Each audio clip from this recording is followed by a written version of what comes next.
Hello भाई, नमस्कार। कैसे हो सभी? आई होप कि अच्छे होंगे। आपके अपने YouTube channel Mandeep Kodara sir पर आप सभी का स्वागत है।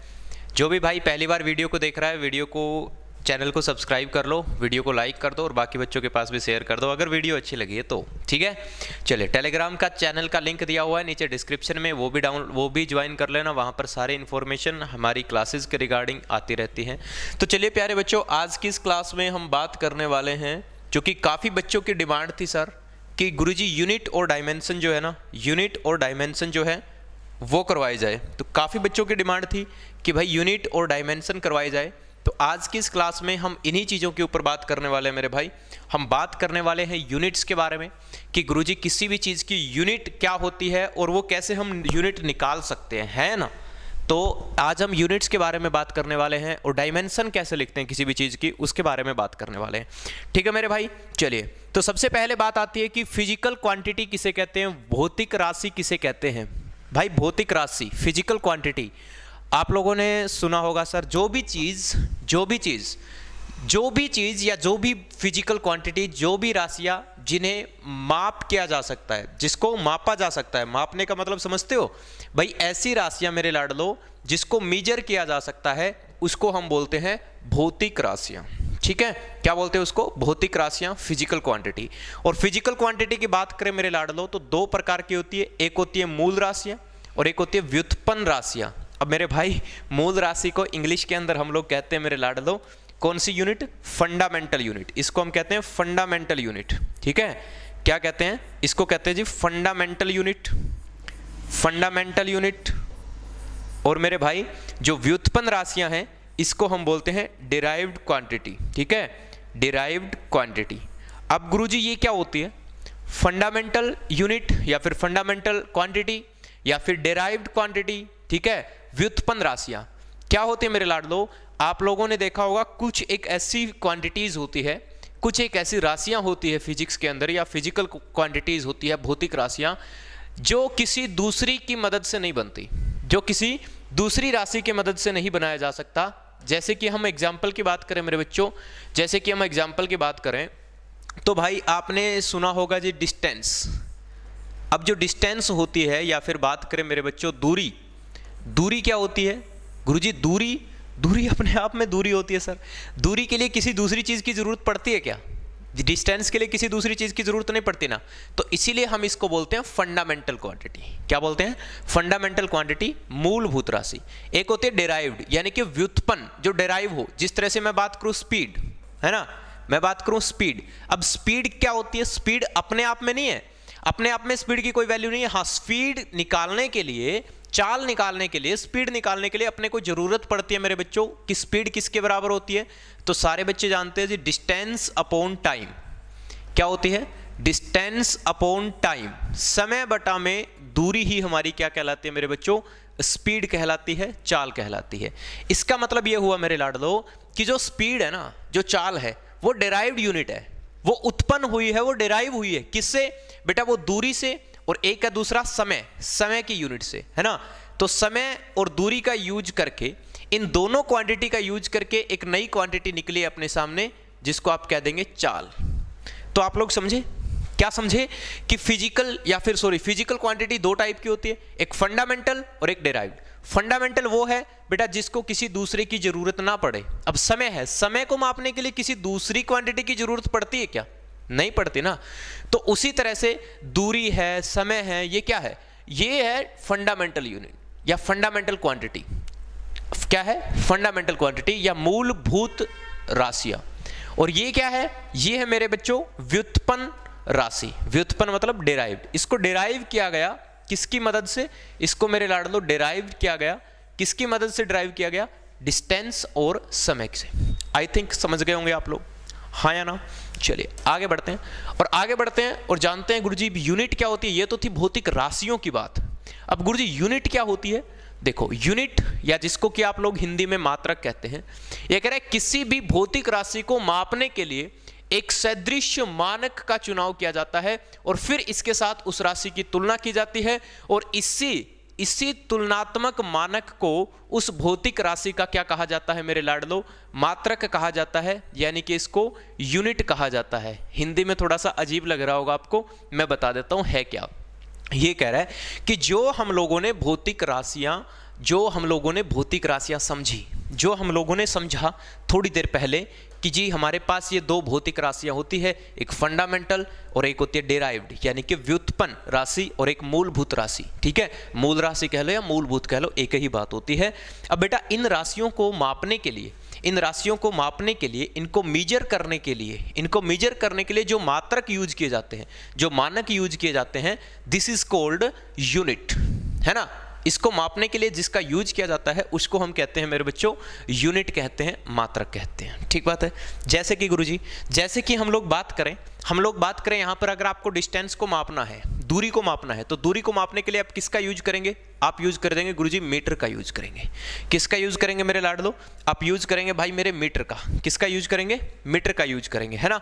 वहीं समय है, समय को मापने के लिए आप किसका यूज करेंगे? आप कह दोगे गुरुजी समय को मापने के लिए तो हम यूज करेंगे किसका? सेकंड का यूज करेंगे। किसका यूज करेंगे भाई? सेकंड का यूज करेंगे। तो इसका मतलब ये समझे कि ये जो मीटर लिखा है और ये जो सेकंड लिखा है प्यारे बच्चों, ये क्या है? ये यूनिट है। ये दोनों की दोनों क्या है मेरे बच्चों? ये दोनों की दोनों क्या है मेरे बच्चों? यूनिट है। क्या है मेरे भाई? यूनिट है या मात्रक है। समझ गए? हाँ या ना। अब देखो इसी यूनिट को, अगर हमें स्पीड की यूनिट निकालनी है, हमें किसकी यूनिट निकालनी है मेरे भाई? हमें चाल की यूनिट निकालनी है। तो चाल की यूनिट निकालने के लिए हम लोग क्या करेंगे बताओ? इस स्पीड की यूनिट निकालने के लिए हम लोग क्या करेंगे? तो बेटा ऊपर डिस्टेंस लिखा है, डिस्टेंस की यूनिट होती है मीटर, नीचे समय लिखा है, समय की होती है सेकंड, सेकंड ऊपर जाएगा तो क्या बन जाएगा? मीटर प्रति सेकंड। बोलो हाँ, हो गया ना। आ गई ना यूनिट? क्या आई? मीटर प्रति सेकंड आ गई ना। बस यही होती है यूनिट, और कुछ भी नहीं होता मेरे लाडलो, कुछ भी नहीं होता। अब गुरुजी यूनिट के अंदर ना कुछ एक और चीज़ें होती है, कुछ एक और टर्मोलॉजी होती है जिसको हमें समझना है। ये आप लोगों ने समझा होगा जी, यूनिट को मापने की अपने पास 4 पद्धति है, 4 सिस्टम है यूनिट को मापने के। 4 सिस्टम के अंदर यूनिट मापी जाती है। किसी भी चीज़ का जो मात्रक होता है, किसी भी चीज़ की जो यूनिट होती है मेरे लाडलो, उसको मापने के लिए हम लोग 4 सिस्टम का यूज करते हैं। कौन कौन से वो चारों सिस्टम? चलिए बात करते हैं एक एक करके। पहला है सीजीएस सिस्टम, दूसरा है एफपीएस सिस्टम, और तीसरा है मेरे लाडलो एमकेएस सिस्टम, और चौथा है हमारा इंटरनेशनल सिस्टम, जिसको आप एसआई यूनिट कहते हैं। अब ये क्या है गुरुजी? देखो मेरे लाडलो, क्या होता था पुराने समय में, जब ये भौतिक राशियां स्टार्टिंग में मापना शुरू किया था फिजिकल क्वांटिटीज को, तो उस समय हमारे पास 3 ही फिजिकल क्वांटिटी होती थी। और वो कौन कौन सी होती थी? वो 3, ठीक है, वो कौन कौन सी होती थी? उसके अंदर मेरे बच्चों एक तो होती थी लेंथ, उसके अंदर एक तो होती थी लेंथ यानी कि लंबाई, एक तो उसके अंदर क्या होती थी? लेंथ यानी कि लंबाई। दूसरा उसके अंदर होता था द्रव्यमान यानी कि मास, दूसरा उसके अंदर क्या होता था? द्रव्यमान यानी कि मास होता था। और तीसरा मेरे भाई क्या मापते थे उस समय हम लोग समय जिसको सेकंड में मापते हैं, उस समय क्या होता था मेरे लाडलो? समय होता था, टाइम होता था। ठीक है, उस समय 3 ही भौतिक राशियां होती थी जो मापी जाती थी। ठीक है, क्योंकि भाई ज़्यादा साइंस ने एक्सपेरिमेंट नहीं किया था ना, अब धीरे धीरे तो आगे चीज़ें बढ़ती गई। तो स्टार्टिंग में 3 होती थी, अब 3 होती थी तो क्या होता था? अलग अलग कंट्रीज में अलग अलग तरह से मापा जाता था। जिस तरह मैं बात करूँ कि सीजीएस सिस्टम में क्या होता था गुरुजी? सीजीएस सिस्टम में क्या होता था? लंबाई को मापते थे सेंटीमीटर में, लेंथ को मापते थे सेंटीमीटर में, और ग्राम मास को मापते थे, द्रव्यमान को मापते थे ग्राम में, और समय टाइम को मापते थे सेकंड में। तो ये बन गया था सीजीएस सिस्टम। क्या बन गया? CGS system. उसके बाद एफपीएस सिस्टम क्या है सर? एफपीएस सिस्टम में लंबाई को मापते हैं फुट में। ठीक है, लंबाई को किस में मापते हैं भाई? लंबाई को मापते हैं फीट में। ठीक है, किस में मापते हैं? फीट में। और समय मास को मापते हैं पाउंड में, और टाइम समय को मापते हैं सेकंड में। ये बन गया एफपीएस सिस्टम। उसके बाद है एमकेएस सिस्टम में। एमकेएस में लंबाई को मीटर से, और जो द्रव्यमान है अपना मास है उसको किलोग्राम में, और जो समय है उसको, जो टाइम है उसको मापते हैं सेकंड में। बोलो हाँ, ठीक है, ये हो गया एमकेएस सिस्टम। उसके बाद क्या हुआ मेरे लाडलो? जब ये तीनों सिस्टम अलग अलग कंट्री में अच्छे तरीके से चल रहे थे, किसी को कोई दिक्कत नहीं थी, सारे अपने प्रयोग कर रहे थे, सारी अपनी चीजें हो रही थी। लेकिन अब होता क्या था? धीरे धीरे साइंस ने डेवलपमेंट की, लोगों ने आपस में, अलग अलग कंट्रीज के लोग थे, अलग अलग कंट्रीज के वैज्ञानिक होते थे, तो वो वैज्ञानिक आपस में एक दूसरे के पास जाते, मतलब आपस में एक दूसरे देश में जाते और वहां जाकर के वो एक्सपेरिमेंट करते। अब मान लो, सपोज करो एक एग्जाम्पल लो, अपने एग्जाम्पल लो कि इंडिया है, भारत अपना, तो अपने प्यारे भारत देश के अंदर क्या चल रहा है? मान लो इंडिया के अंदर क्या हो रहा है, सीजीएस सिस्टम से माप रहे हैं हम चीज़ों को, तो यहाँ के वैज्ञानिक उपकरण जो है, यहाँ की जो और चीज़ें हैं वो हमारी सीजीएस सिस्टम के अकॉर्डिंग है।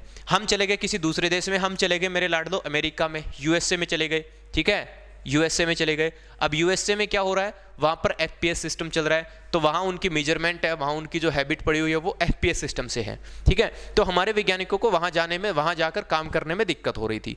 अब क्या किया, फिर ऐसे बहुत सारी दिक्कतों का सामना करना पड़ा। धीरे धीरे जब दिक्कतों का सामना करना पड़ा तो फिर सारे देशों ने मिलकर के एक सिस्टम बनाया, this is called international system, उसको कहा अंतरराष्ट्रीय सिस्टम, ठीक है। और अंतरराष्ट्रीय सिस्टम जो है, अंतरराष्ट्रीय पद्धति मात्रक, इसके अंदर क्या किया, इसके अंदर जो लास्ट वाली है ना एमकेएस सिस्टम जो है, इसी को आगे डेवलप किया, या कह सकते हो इसी का सुधरा हुआ रूप, एमकेएस सिस्टम का सुधरा हुआ रूप ये एसआई सिस्टम। और आज के समय में आपके पेपर में जो एसआई यूनिट है ना, ये पूछी जाती है मेरे लाडलो, बोलो हाँ या ना, ये सिस्टम समझ में आ गया ना, वेरी गुड बेटा। आगे बढ़ते हैं, आगे बढ़ते हैं सर। अब ये बातें सारी समझ में आ गई, चलो ठीक है जी, एमकेएस सिस्टम, एफपीएस सिस्टम, ये कैसे हुआ, क्यों हुआ, कब हुआ, चलिए। उसके बाद मेरे भाई तुम थोड़ी सी बात कर लेते हैं कि हमारे पास 7 भौतिक राशियां ऐसी है जो फंडामेंटल यूनिट है। हमारे पास 7 फंडामेंटल यूनिट है, यानी कि जिनको मेजर करने के लिए किसी की जरूरत नहीं पड़ती, ठीक है। मैंने स्टार्टिंग में आपको बताया था कि हमारे पास क्या है, हमारे पास 2 प्रकार की राशियां हैं, या 2 प्रकार की राशियां हैं तो 2 ही प्रकार की यूनिट होगी, बोलो हाँ। एक होगी डेराइव्ड, उत्पन्न, व्युत्पन्न, या दूसरी हो जाएगी मेरे भाई फंडामेंटल, जो मूलभूत है। अब 7 कौन कौन सी है देखो, 7 में लंबाई, ठीक है, द्रव्यमान यानी कि मास, लंबाई को लिख देंगे लेंथ, ठीक है, द्रव्यमान यानी कि मास, समय यानी कि टाइम, विद्युत धारा यानी कि ये हो जाएगा अपना इलेक्ट्रिक करंट, विद्युत धारा क्या हो जाएगा, इलेक्ट्रिक करंट, ताप ये हो जाएगा मेरे लाडलो टेम्परेचर, क्या हो जाएगा, टेम्परेचर, और ज्योति तीव्रता इसको बोलते हैं ल्यूमिनस इंटेंसिटी, ठीक है। और ये हो जाएगा पदार्थ का परिमाण, यानी कि केमिस्ट्री के अंदर आप लोगों ने पढ़ा होगा कि किसी भी चीज़ के अंदर कोई भी पदार्थ है, कोई भी मैटर है, उस मैटर के अंदर जितना भी उसका परिमाप का मतलब उसके अंदर कितने सारे मॉलिक्यूल्स या कितने सारे एटम्स जुड़े हुए हैं उस पदार्थ के अंदर, दैट इज कॉल्ड मोल। तो उसको मोल नंबर से जानते हैं। इसके लिए बेटा मैं अलग से वीडियो बनाऊंगा। मोल कॉन्सेप्ट एक बहुत अच्छा कॉन्सेप्ट है, मोल कॉन्सेप्ट किसी दिन आपको अलग से पढ़ाया जाएगा, ठीक है, अलग से समझाएंगे इस मोल कॉन्सेप्ट को, बड़ा अच्छा कॉन्सेप्ट है, माँ कसम मजा आ जाएगा, ठीक है भाई। तो ये 7 अपने पास क्या है, फंडामेंटल यूनिट है। अब इन्हीं 7 यूनिट का यूज करके दूसरी यूनिट बनाई जाती है जिसको व्युत्पन्न इकाई बोलते हैं, डेराइव्ड यूनिट बोलते हैं, ठीक है। ये 7 प्यारे बच्चों, ये 7 हमारे पास क्या है, फंडामेंटल यूनिट है। लेकिन इसके अलावा 2 हमारे पास सप्लीमेंट्री यूनिट भी होती है। इसके अलावा क्या होती है मेरे लाडलो, हमारे पास 2 सप्लीमेंट्री यूनिट भी होती है, जिसमें होता है एंगल, है ना, जिसमें क्या होते हैं मेरे लाडलो, एंगल को किस में मापते हैं गुरुजी, एंगल, यानी कि अगर आपको कोण को मापना हो ना तो कोण भी हमारा फंडामेंटल यूनिट में ही काउंट करते हैं, इनको हम सप्लीमेंट्री यूनिट बोलते हैं, है ना। तो किसी कोण को मापने के लिए किसका यूज करते हैं, किसी एंगल को। तो मेरे लाडलो 2 प्रकार के एंगल होते हैं, एक होता है प्लेन एंगल, ठीक है, प्लेन एंगल 2 प्रकार के होते हैं, कोण हमारे 2 प्रकार के होते हैं, एक होता है अपना प्लेन एंगल, ठीक है, एक होता है अपना प्लेन एंगल, और दूसरा होता है मेरे लाडलो सॉलिड एंगल, ठीक है, दूसरा क्या होता है, सॉलिड एंगल, ठीक है। ठोस कोण बोलते हैं इसको, समतल कोण बोलते हैं। अब गुरुजी ये कौन से हो गए बेटा, अभी देखता हूं, अभी बता देता हूं। देखो मान लो ये एक रेखा है, ये एक रेखा है, इनके बीच का मेरे भाई ये वाला जो कोण है ना, इस कोण को हम लोग मापेंगे रेडियन में। किस में मापेंगे गुरुजी, रेडियन में मापते हैं, ठीक है। तो इसका ऐसा यूनिट क्या होता है, radian, this is called plane angle, इसको हम क्या बोलते हैं मेरे लाडलो, प्लेन एंगल बोलते हैं, ठीक है। अब गुरुजी सॉलिड एंगल क्या है, सॉलिड एंगल क्या होता है मेरे भाई, देखो सॉलिड एंगल क्या होता है, देखो मान लो भाई अपने पास कोई स्फीयर है, क्या है अपने पास, कोई स्फीयर है, कोई गोला है, ये अपने पास कोई गोला है, ठीक है, स्फीयर है, ये सर्कल मत मानना इसको, ये क्या है मेरे बच्चों, स्फीयर है, गोला है। अब क्या होता है किसी भी गोले में, या मान लो किस्म से बात, इसके एग्जाम्पल की बात करें, हाँ तरबूज खाया है आपने कभी, तरबूज खाया है। जब तरबूज वाले के पास तरबूज लेने जाते हैं तो वो आपको तरबूज काट के दिखाता है ना, अंदर से एक निकालता है, ठीक है ना। तो वो वाली चीज़ अगर बेटा यहाँ पर से इसको ना ऐसे काट दिया जाए, मान लो ये तरबूजी है ना, ये तरबूजी है, इसको यहाँ से ऐसे काट दिया जाए, ठीक है, यहाँ से ऐसे इसको काट दिया जाए, ठीक है, ये मान लो पूरा स्फीयर है, गोला है, इसको यहाँ से काट दिया जाए और ये वाला हिस्सा ना इसका काट करके बाहर निकाल दिया जाए, तो ये वाला जो एंगल हो जाएगा ना मेरे लाडलो, कौन सा एंगल गुरुजी, ये वाला जो बीच वाला जो एंगल होगा ना, this is called solid angle, है ना। इसको बोलते हैं जब 3D शेप में होता है मेरे बच्चों, ये किस में होता है, ये 3D शेप में होता है। तो इसके बीच का जो ये वाला एंगल हो जाएगा ना मेरे बच्चों, ये वाला एंगल हो जाएगा ना, ये वाला कोण, ये वाला कोण, तो इस कोण को हम लोग क्या कहते हैं, इस कोण को हम लोग कहते हैं सॉलिड एंगल। इस कोण को क्या कहते हैं, सॉलिड एंगल, ठोस कोण, ठीक है। और इसका यूनिट क्या होता है बच्चों, इसका यूनिट होता है स्टेडियन। क्या होता है इसका यूनिट, स्टेडियन होता है, SR से लिखते हैं। इसका यूनिट क्या होता है, स्टेडियन होता है, SR से इसको लिखा जाता है, ठीक है। इसको हम बोलते हैं क्या, इसको हम बोलते हैं स्टेडियन, ठीक है। क्या बोलते हैं, स्टेडियन, इसको हम बोलते हैं स्टेडियन, ठीक है भाई। तो ये हुए हमारे यूनिट। इसके अंदर हम लोगों ने ये भी देखा कि फंडामेंटल यूनिट क्या होते हैं, डिराइव्ड यूनिट क्या होते हैं, और अपने सप्लीमेंट्री यूनिट क्या होते हैं। ये तो है यूनिट, ठीक है। फोर फिजिकल क्वांटिटी है और उनको मापने के लिए जिस यूनिट का यूज किया जाता है, जिस मानक का यूज किया जाता है, जिस मात्रक का यूज किया जाता है, इसको हम बोलते हैं यूनिट, ठीक है मेरे लाडलो। अब गुरुजी देखो, बात ये नहीं है, बात यहाँ पर बहुत सारी है, सिर्फ इतनी यूनिट नहीं पढ़ा, ये बिल्कुल बेसिक था। अब गुरुजी हमसे तो बार बार ना अलग अलग चीज़ों की यूनिट पूछेगा ना, वो अलग अलग चीज़ों की यूनिट पूछेगा ना, तो इसके लिए मेरे लाडलो आपको स्पेशल, आपको कंसेप्ट्स पढ़ने पड़ेंगे, कंसेप्ट समझने पड़ेंगे। जैसे कि मैं आपसे बात करूं यहाँ पर, मैं आप लोगों को एक बात थोड़ी सी समझाना चाहूँ। जिस तरह से मैंने कहा जी स्पीड बताओ, है ना, पेपर वाले ने कहा, एक बिल्कुल बेसिक से लेके चलते हैं, पेपर वाले ने कहा कि बताओ स्पीड की यूनिट बताओ, तो आप लोगों को ये पता होना चाहिए ना स्पीड होती क्या है ना। आप लोगों को ये पता होना चाहिए स्पीड क्या होती है। स्पीड क्या होती है बेटा, स्पीड होती है distance travelled in unit time interval, किसी इकाई समय अंतराल में तय की गई दूरी चाल कहलाती है, ठीक है। तो बस इसका निकाल दोगे आप लोग, है ना। कैसे निकाल दोगे बेटा जी, दूरी चली बटा में टोटल टाइम लगा, समय लगा। तो अब देखो यूनिट बनती कैसे है। अगर आपको यूनिट बनानी आ गई ना, फिर आपको कहीं दिक्कत नहीं आएगी, है ना। अगर आपको यूनिट बनानी आ गई तो दिक्कत नहीं आएगी। अब इसका ये फार्मूला आ गया ना, अब फार्मूले से हम यूनिट बना सकते हैं। जैसे ऊपर दूरी दिया है, डिस्टेंस की यूनिट क्या होती है, मीटर, और नीचे लिखा है समय, समय की यूनिट क्या होती है, सेकंड। सेकंड ऊपर जाएगा मेरे बच्चों, क्या आ जाएगा, मीटर प्रति सेकंड आ जाएगा, बोलो हाँ। तो स्पीड की यूनिट आ गई मीटर प्रति सेकंड, है ना। अब वहीं बेटे आपसे पूछ ले वेलोसिटी की बताओ जी, वहीं आपसे पूछ ले कि बताओ वेग की बताओ, वेलोसिटी की बताओ, तो वेलोसिटी की भी क्या होती है मेरे लाडलो, तो वेलोसिटी की भी सेम होती है ना। वेलोसिटी की भी होती है मीटर प्रति सेकंड। अब ये कैसे निकली, ये तो आप लोगों को पढ़ना है ना, समझना है, जानना है। वहीं आपसे पूछे कि बताओ एक्सेलेरेशन की बताओ, एक्सेलेरेशन यानी कि जिसको हिंदी में कहते हैं मेरे लाडलो त्वरण। एक्सेलेरेशन की पूछे आपसे, तो एक्सेलेरेशन होता क्या है, क्या होता है एक्सेलेरेशन। एक्सेलेरेशन होता है गुरुजी rate of change in velocity. Velocity में जो चेंज हो रहा है उसकी रेट निकालो, यानी कि कोई भी वेलोसिटी में चेंज हुआ, वेलोसिटी में चेंज हुआ। अब इसका फार्मूला, अगर आपको फार्मूले पता है ना सारे, तो आप आराम से यूनिट निकाल सकते हो। देखो ये होता है इसका फार्मूला। अब इस फार्मूले से यूनिट कैसे निकाल सकते हैं गुरुजी, अरे बहुत आसान है मेरे लाडलो, बहुत आसान है। देखो ऊपर क्या है, वेलोसिटी, तो वेलोसिटी की यूनिट लिख लो, क्या होती है, तो मीटर प्रति सेकंड होती है ना गुरुजी, बढ़िया जी। नीचे लिखा है समय, नीचे क्या लिखा है मेरे लाडलो, समय लिखा है, टाइम लिखा है, तो टाइम की यूनिट क्या होती है, सेकंड। ये सेकंड ऊपर जाएगा मेरे बच्चों, क्या बन जाएगा, ये बन जाएगा मीटर प्रति सेकंड, नहीं एक माइनस का ये हुआ और एक माइनस का ये हो गया, ऊपर जाके माइनस हो गया ना, तो माइनस माइनस क्या हो गया, माइनस के 2 हो गए, तो ये हो जाएगा मेरे लाडलो मीटर पर सेकंड स्क्वायर। तो बताओ ये इसकी यूनिट बन गई कि नहीं बन गई, अरे हाँ या ना, बन गई ना। तो इतना आसान है बच्चों, कुछ भी नहीं है मेरे लाडलो, कुछ भी नहीं है। जिस तरह से बहुत सारे हैं यार, बहुत सारे, किसी की भी निकाल लो। जिस तरह से मैं कहूँ जी प्रेशर की निकाल के बताओ, मैंने कहा जी प्रेशर की, ये वो यूनिट है जिसको हम बार बार पेपर में पूछी जाती है, मैं वही यूनिट की बात करूंगा। एक प्रेशर पूछा जाता है, तो प्रेशर क्या होता है, प्रेशर होता है मेरे भाई फोर्स अपॉन एरिया। भाई किसी एक क्षेत्रफल पर, किसी एक एरिया पर जो फोर्स लग रहा है दैट इज कॉल्ड प्रेशर। तो प्रेशर का फार्मूला क्या होता है, फोर्स अपॉन एरिया होता है ना।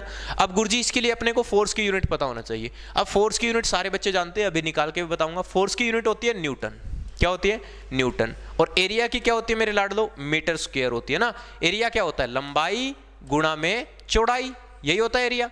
और बेटा लंबाई की यूनिट मीटर, और चौड़ाई भी तो एक प्रकार की डिस्टेंस ही होती है, इसकी भी यूनिट होगी मीटर। तो मीटर गुणा में मीटर क्या हो जाएगा, मीटर स्क्वायर हो जाएगा, बोलो हाँ। तो ये मीटर स्क्वायर हो जाएगा, ये ऊपर जाएगा तो बेटे ये ना माइनस का हो जाएगा, तो न्यूटन पर मीटर स्क्वायर।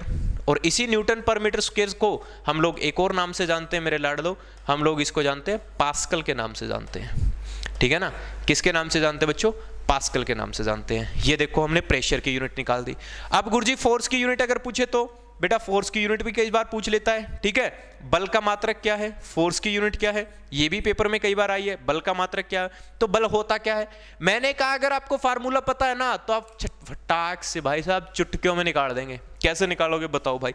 फोर्स होता है, क्या होता है फोर्स, फोर्स होता है F is equal to ma, mass गुणा में एक्सेलरेशन। अब बेटा मास की क्या यूनिट होती है गुरुजी, मास की तो यूनिट होती है किलोग्राम, तो बेटा लिख दो किलोग्राम। और एक्सेलरेशन की क्या होती है मेरे लाडलो, एक्सेलरेशन की होती है मीटर प्रति सेकंड स्क्वायर होती है। तो ये बन जाएगा भाई साहब किलोग्राम मीटर पर सेकंड स्क्वायर बन जाएगा, हाँ या ना। आगे इस तरह से भाई, और इसी चीज को हम दूसरे नाम से जानते हैं न्यूटन। इसको किस नाम से भी जानते हैं, न्यूटन के नाम से जानते हैं। तो इस तरह से आप किसी की भी यूनिट निकाल सकते हैं। मैं वो यूनिट्स बता रहा हूं आपको जो बेसिकली अक्सर पूछी जाती है। अच्छा, अब यूनिट के साथ साथ आपको एक चीज और है, उसको भी समझ के चलना मेरे बच्चों। वो क्या है, वो है अपनी डायमेंशन। क्या है, डायमेंशन, विमा। विमा भी कई बार पूछी जाती है ना, तो डायमेंशन भी कई बार पूछी जाती है। तो डायमेंशन कैसे लिखते हैं मेरे भाई, देखो किसी भी डायमेंशन को लिखने के लिए, विमा को लिखने के लिए ना हमें कुछ चीजों की जरूरत होती है। जिस तरह डायमेंशन लिखी जाती है M, L और T की फॉर्म में लिखी जाती है। किसकी फॉर्म में लिखी जाती है, M, L और T की फॉर्म में, ठीक है। जहां पर M का मतलब है मेरे बच्चों मास, M का मतलब क्या है, मास, द्रव्यमान, ठीक है। और द्रव्यमान का मात्रक क्या है, देखो मास का मात्रक क्या है, किलोग्राम, ठीक है। और वहीं L का मतलब क्या है, लंबाई। L का मतलब क्या है मेरे बच्चों, लंबाई यानी कि लेंथ। लेंथ का मात्रक क्या है, मीटर। यहाँ पर टाइम, समय, समय का मात्रक क्या है मेरे बच्चों, सेकंड। समय का मात्रक क्या है, सेकंड। तो MLT की फॉर्म में लिखी जाती है, हमेशा याद रखना, ठीक है, M, L और T की फॉर्म में। अच्छा, इसके अलावा दो और लिखी जाती है। इसके अलावा अगर आपको लिखनी हो ना इलेक्ट्रिक करंट की डायमेंशन, तो इलेक्ट्रिक करंट की डायमेंशन लिखी जाती है A की फॉर्म में, ठीक है, A की फॉर्म में, ठीक है। और यहीं पर टेम्परेचर की भी लिखी जाती है, टेम्परेचर को हम लिखते हैं K की फॉर्म में। बस यही बात, अगर टेम्परेचर का जिक्र हो रहा है तो K। अगर भाई साहब ये पता चल गया ना, आप सबकी डायमेंशन चुटकियों में निकाल दोगे, ठीक है। टेम्परेचर की किसमें, K में लिखते हैं, ठीक है। और A का मतलब होता है, जहां पर A लिखा हो वहां पर एम्पियर। A का मतलब होता है एम्पियर, एम्पियर यानी कि विद्युत धारा। यहां पर लिखा भी हुआ है मात्रक, ये PDF दे दूंगा मैं टेलीग्राम पर, ठीक है, पढ़ लेना सारे। इसके अलावा और भी बहुत सारे PDF मैं यूनिट्स की डाल दूंगा भाई, सबकी पढ़ लेना, ठीक है। अब गुरुजी देखो, अब ये डायमेंशन गुरुजी लिखेंगे कैसे, ये तो आपने यहाँ पे बता दिया भाई साहब, लिखेंगे कैसे, देखो अभी बता देते हैं लिखेंगे कैसे। मान लो आपसे मैं कहूँ भाई लंबाई की डायमेंशन लिख के बता दे, सिर्फ यहीं से ले लेते हैं, सबसे छोटी यूनिट की लंबाई की डायमेंशन लिख के बता दो। तो बता दो भाई, मैंने कहा जी M, L और T की फॉर्म में लिखना है, बोलो हाँ। अब मुझे बताओ यार लंबाई की यूनिट क्या होती है, आप कह दोगे गुरुजी मीटर होता है। क्या होता है, मीटर होता है। क्या होता है, मीटर होता है। तब मीटर मतलब लंबाई। अब मेरे बच्चे एक बात बताओ, क्या इसमें कोई मास का जिक्र होया, क्या मास का जिक्र नहीं हुआ ना, तो बेटा मास की पावर में लिख दो 0। लंबाई का जिक्र होया, कितनी बार होया जी, एक बार होया, तो लंबाई की पावर में 1। और समय का जिक्र होया, कौन होया, 0। तो जिसका पावर में 0 है वो 1 का बराबर होता है, और 1 ना लिखो बराबर होता है। तो लंबाई का जो डायमेंशन आ गया ना, विमा जो आ गई इसकी मेरे बच्चों, वो आ गई L, ठीक है ना। इस तरह से आप किसी की भी डायमेंशन निकाल देते हो, ठीक है। अब इसके गुरुजी और एग्जाम्पल कराओ, ऐसे तो मजा ना आया, और भी एग्जाम्पल करवा देंगे भाई। चिंता काहे की कर रहे हो, क्यों घबरा रहे हो, काहे थक रहे हो, ठीक है, काहे थक रहे हो इतना। चलो क्या होता है गुरुजी, देखो अभी बात कर लेते हैं मेरे बच्चों।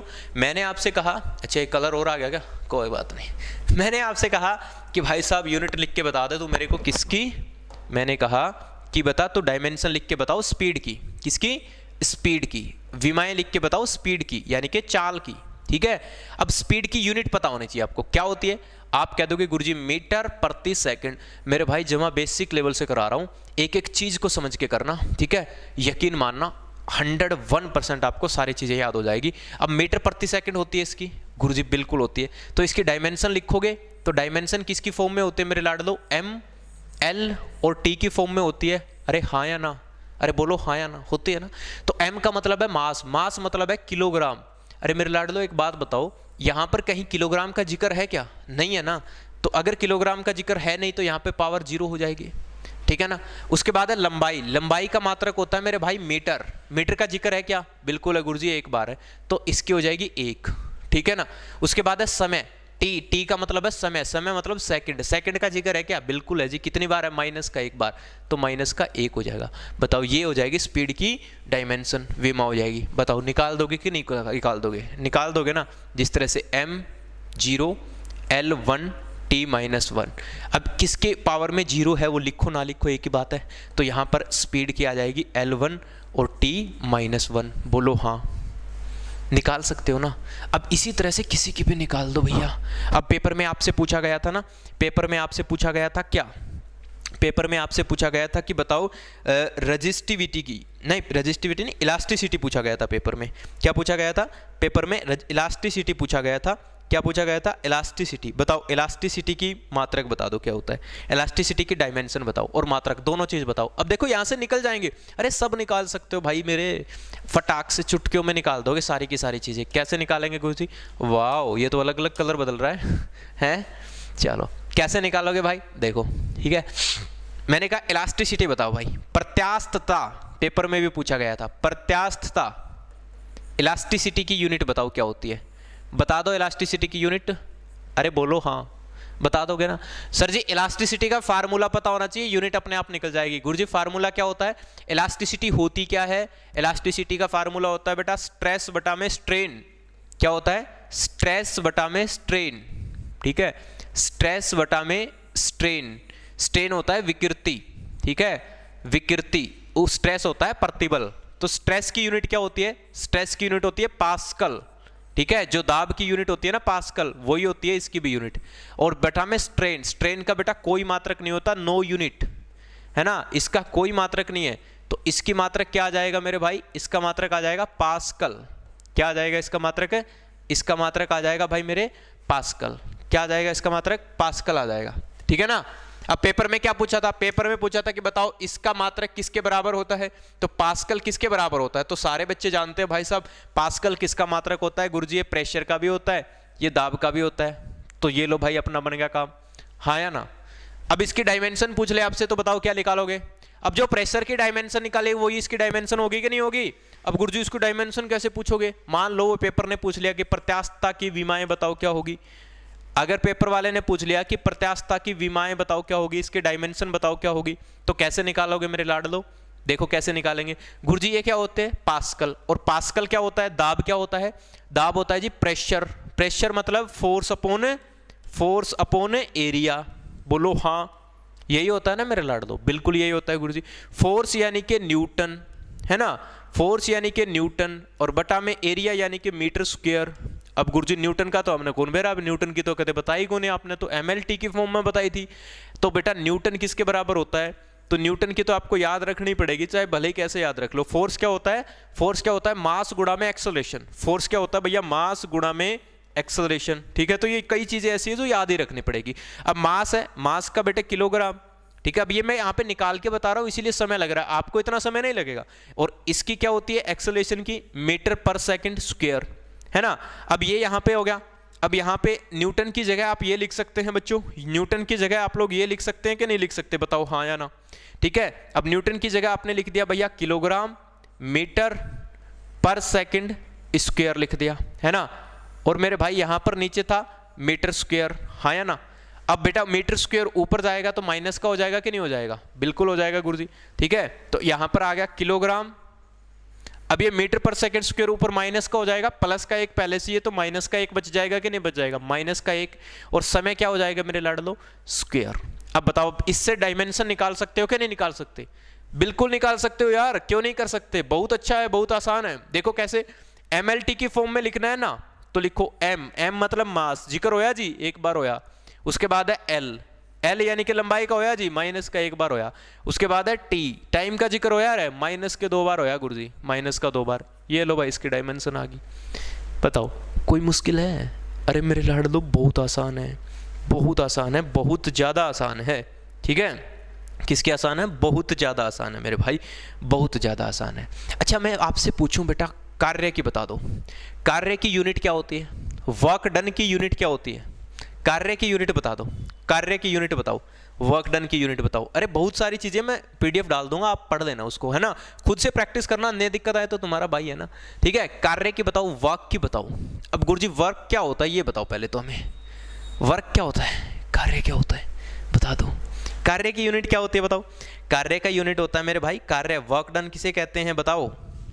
वर्क डन होता है मेरे भाई, आपने किसी वस्तु पर फोर्स लगाया, आपने किसी वस्तु के ऊपर फोर्स लगाया, गुणा में वस्तु में कितना डिस्प्लेसमेंट हो गया, विस्थापन हो गया, है ना, डिस्प्लेसमेंट हो गया, विस्थापन हो गया, ठीक है कि नहीं, विस्थापन हो गया।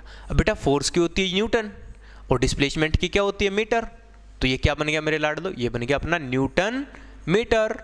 और न्यूटन क्या होता है, किलोग्राम मीटर पर सेकंड स्क्वायर, और 1 मीटर ये हो गया, है ना, तो किलोग्राम मीटर स्क्वायर पर सेकंड स्क्वायर आ जाएगा, है ना। डायमेंशन निकालोगे तो क्या हो जाएगी, m1 l क्या आ जाएगी, 2 बार हुआ l2, और बेटे t की आ जाएगी -2। बोलो हाँ, आगे के नहीं आगे। तो इस तरह से आप किसी की भी निकाल सकते हो बेटा, बहुत सारी चीज़ें होती है। आपसे कई बार पूछा जाता है मोमेंटम की बताओ, आपसे कई बार पूछा जाता है मोमेंटम की बताओ, संवेग की बताओ। तो मोमेंटम को लिखते हैं p से, और p होता है मास गुणा में वेलोसिटी। p क्या होता है, मास गुणा में वेलोसिटी। अब मास की क्या होती है मेरे भाई, किलोग्राम, है ना, और वेलोसिटी की होती है मीटर पर सेकंड।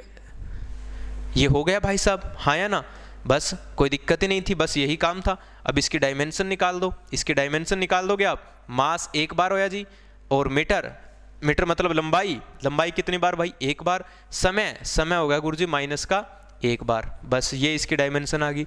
अरे हाँ या ना, है ना आसान। अब यही मोमेंटम है, मोमेंटम के बाद आपसे वो पूछ ले कि बताओ भाई आवेग की बताओ, इम्पल्स की बताओ, किसकी पूछ ले, आवेग की पूछ ले, इम्पल्स की पूछ ले, इम्पल्स की यूनिट और डायमेंशन दोनों बताओ। तो आवेग क्या होता है ये आपको पहले पता होना चाहिए, ठीक है। तो आवेग क्या होता है गुरुजी, फोर्स इनटू में डेल टी, ये होता है आवेग। किसी वस्तु के ऊपर फोर्स लगाया और बिल्कुल थोड़े से समय के लिए लगाया, दिस इज कॉल्ड आवेग इम्पल्स। तो इसकी यूनिट निकाल दो भाई मेरे, इसकी हो जाएगी न्यूटन, और इसकी क्या हो जाएगी मेरे बच्चों, सेकंड हो जाएगी, हाँ या ना, न्यूटन सेकंड हो जाएगी। अब बच्चों न्यूटन क्या होता है, न्यूटन तो फोर्स होता है ना, और फोर्स वाली तो को भाई रट्टा मार लो, फोर्स वाली का तो रट्टा मार लो गुरुजी, क्या होता है m1 l1 t-2, बस ये रट्टा मार लो फोर्स का तो, ठीक है, क्योंकि हर जगह फोर्स काम आएगा, हर जगह। गुणा में क्या मेरे बलाड लो, सेकंड है, सेकंड यानी कि टाइम 1 बार। अब भाई टाइम 1 बार होगा, यहाँ पर माइनस का, यहाँ पर प्लस का है, तो क्या हो जाएगा मेरे लाड लो, ये हो जाएगा m1 l1 और t हो जाएगा -1। बोलो हाँ या ना, हाँ या ना, ये आ गई आवेग की, आ गई इम्पल्स की, आ गई। अरे भाई यहाँ से आप ना जितनी मर्जी यूनिट निकाल सकते हो, जितना आपका दिल करे ना, जितना आपका दिल करे आप उतनी यूनिट्स यहाँ से निकाल सकते हो। बोलो हाँ या ना, ठीक है। तो ये भाई मैंने आपसे कुछ चीज़ें बताई, मैंने आपको डायमेंशन कैसे निकालते हैं, यूनिट कैसे निकालते हैं, किसी भी चीज़ की यूनिट क्या होती है, फिजिकल क्वांटिटी क्या होती है। आई होप कि आपको समझ में आया होगा, ठीक है मेरे लाडलो। अगर वीडियो अच्छी लगी है तो वीडियो को लाइक करिए प्यारे बच्चों, चैनल पर नए हैं तो सब्सक्राइब भी कीजिए, और जल्द ही मिलते हैं एक नई क्लास के साथ। Thank you so much, bye bye, take care.